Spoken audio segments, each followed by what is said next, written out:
Right. Oh, where's my eyes? Let's put my eyes on. Right, I can see you. Hi, welcome back to another video. Different location for you today. As you can see, I'm doing this from the comfort of my own home, which at this time of year is very welcome, I have to say. The idea for this video came from a recent comment I got on one of my videos. Somebody asked if I could maybe think about doing a vlog on what equipment you need to get started with camera trapping. So I thought it was a really good suggestion.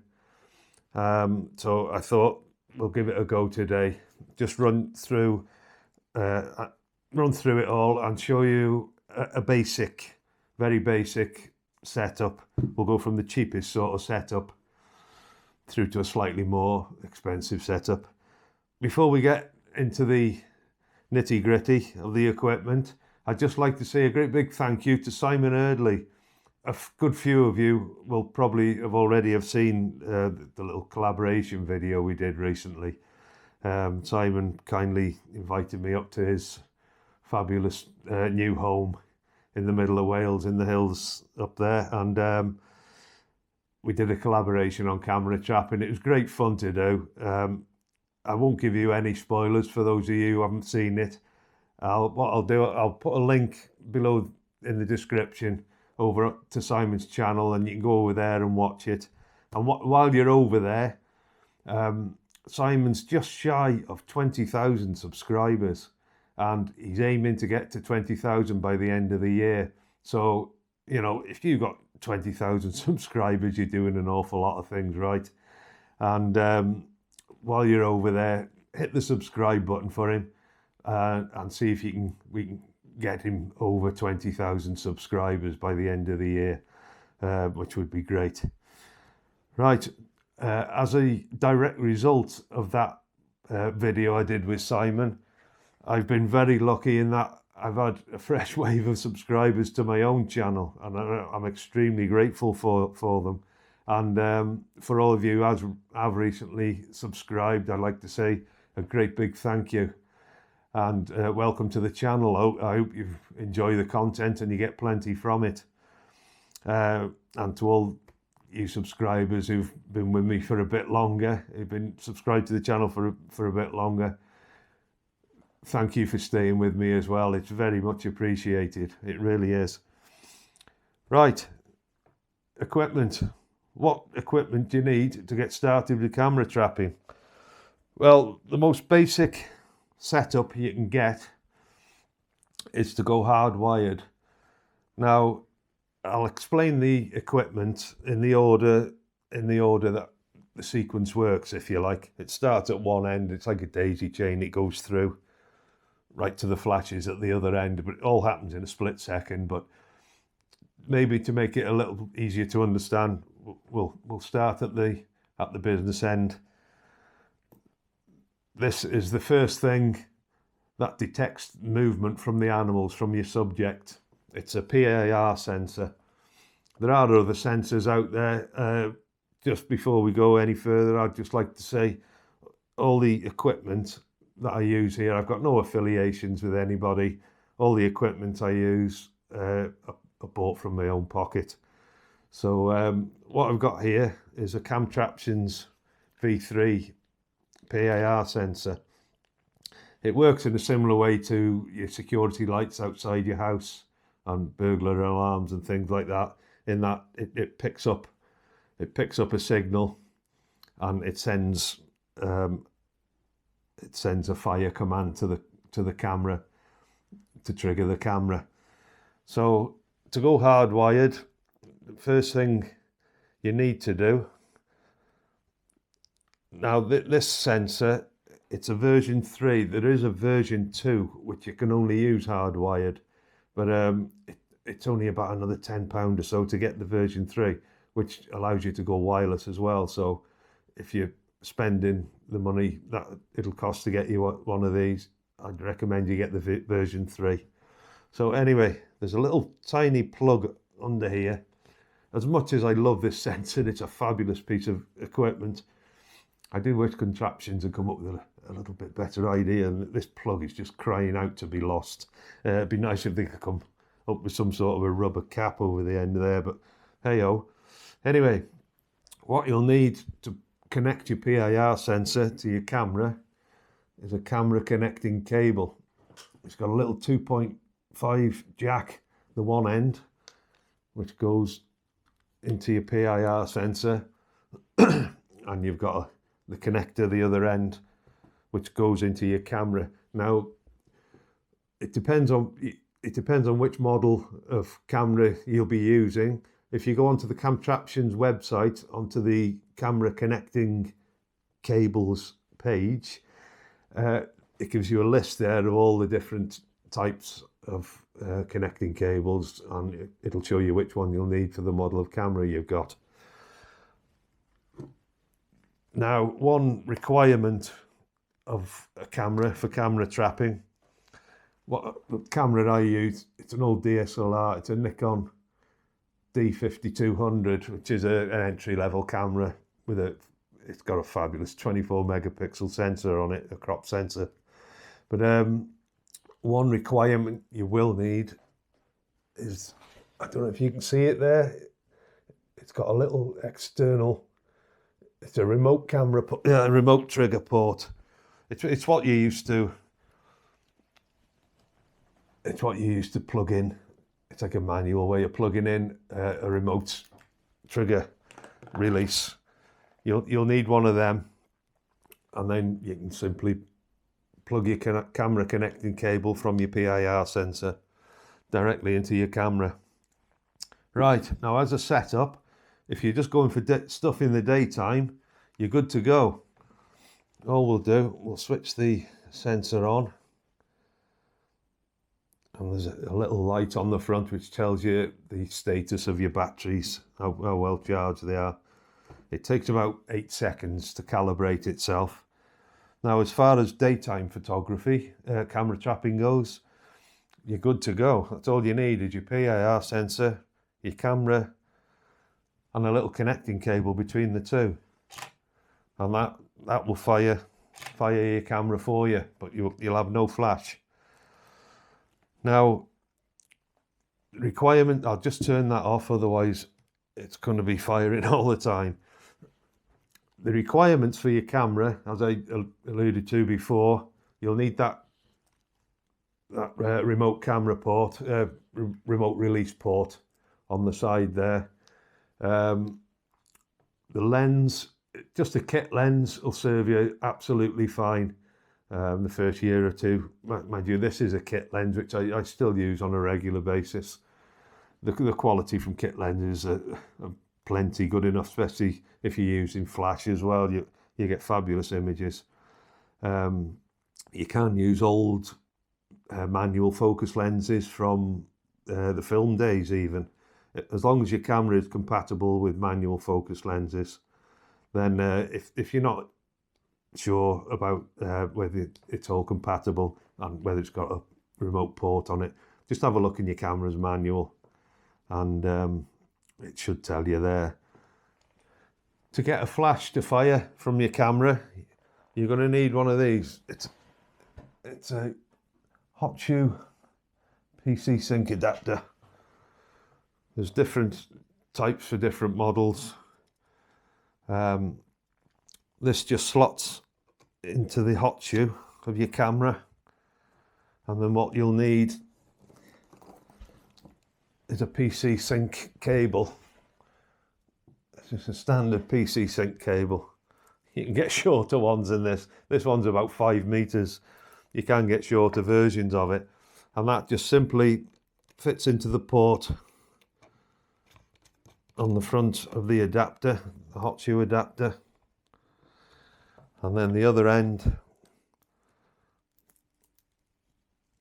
that will go into the PC sync port just there on your flash.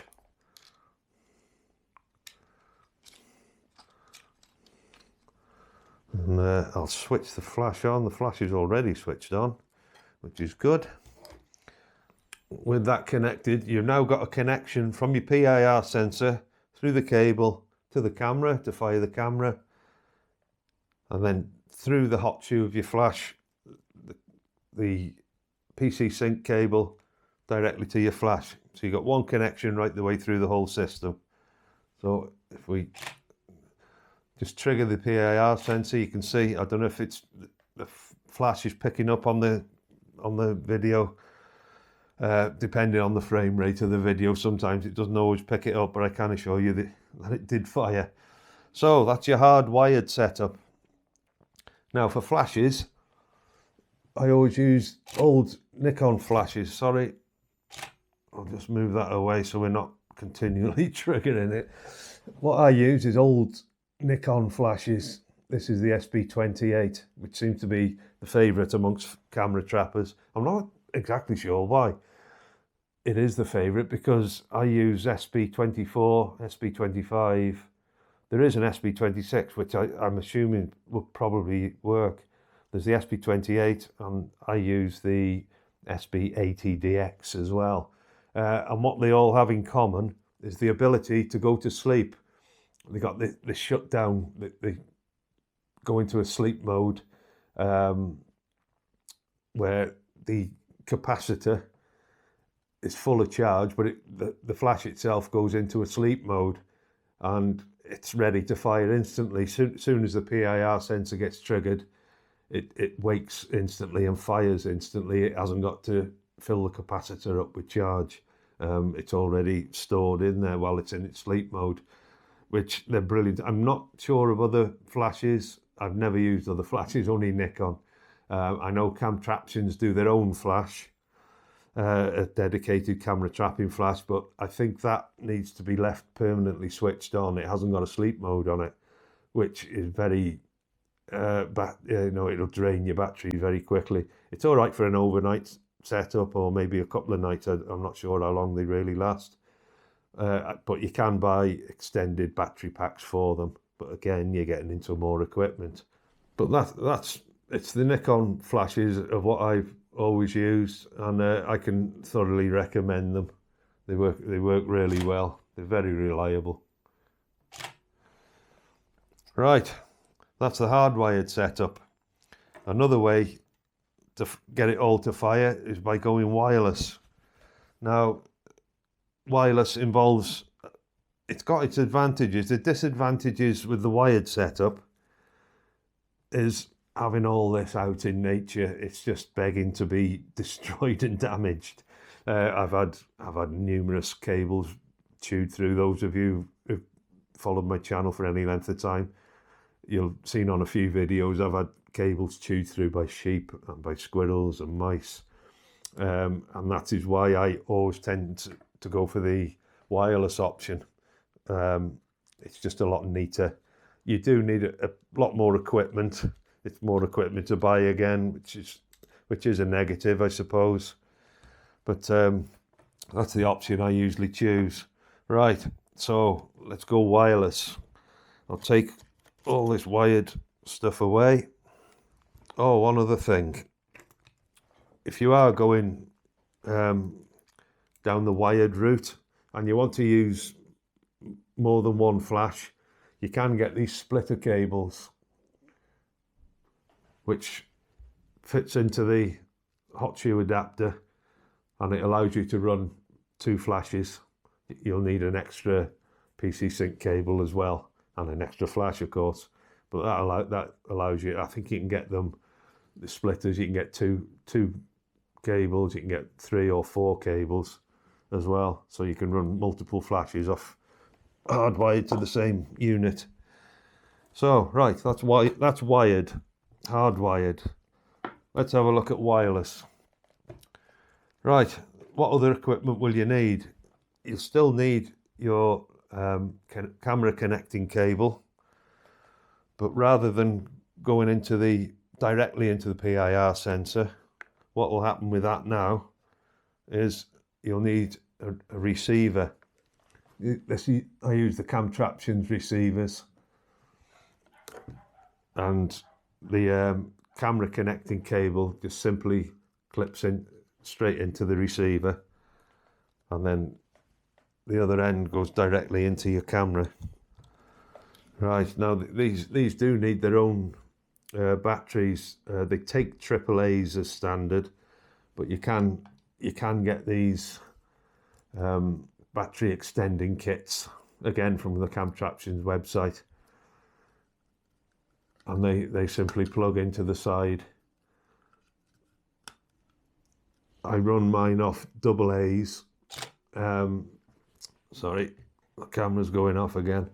I run mine off AA's, which give me about 2 weeks operating time, maybe slightly less when it's colder in the winter. But these little clip-ons you can get for Type C batteries and Type D batteries as well, to give you even more time. Now the Camtraption sensor, it sends a signal on channel 1. So what you need to do, you need to set your receiver, I don't know if you can see there, to channel 1. Sorry, the camera just keeps firing because I keep triggering it. I'll just move that away. Right, so we got the receiver going to the camera on channel 1. Now what you need to do, you'll need a transmitter in your camera's hot shoe. Again, you'll need a power pack for that as well. Already you can see there's more equipment involved with going wireless. That's one of the disadvantages. Right, once you've got your transmitter fitted to the top of your hot shoe and you've got your power pack attached, what you'll need then is another receiver with a power pack fitted to the bottom of your flash. That's switched on, and that also needs to be set. I set the receiver for the camera to channel 1 because that's what the PAR sensor transmits on, and then you want to be a channel higher for your transmitter and your receiver for your flash, so they're set to channel 2, and all that is now connected wirelessly. So when I fire, trigger the PIR sensor, the whole system goes off. Now the advantages of this, you haven't got all these cables lying around all over the place. Plus, using these cables, it can take a lot longer to set up, and it's difficult to get them out of your shot at times. With the wireless system, you don't have that issue, although you do have a lot more equipment. And the thing is, with a wireless setup, you're going to need lots and lots and lots of batteries. I've got all these rechargeables. I recommend you get rechargeables because you do use a lot of batteries when you use your system on a wireless setup. Now, you don't have to.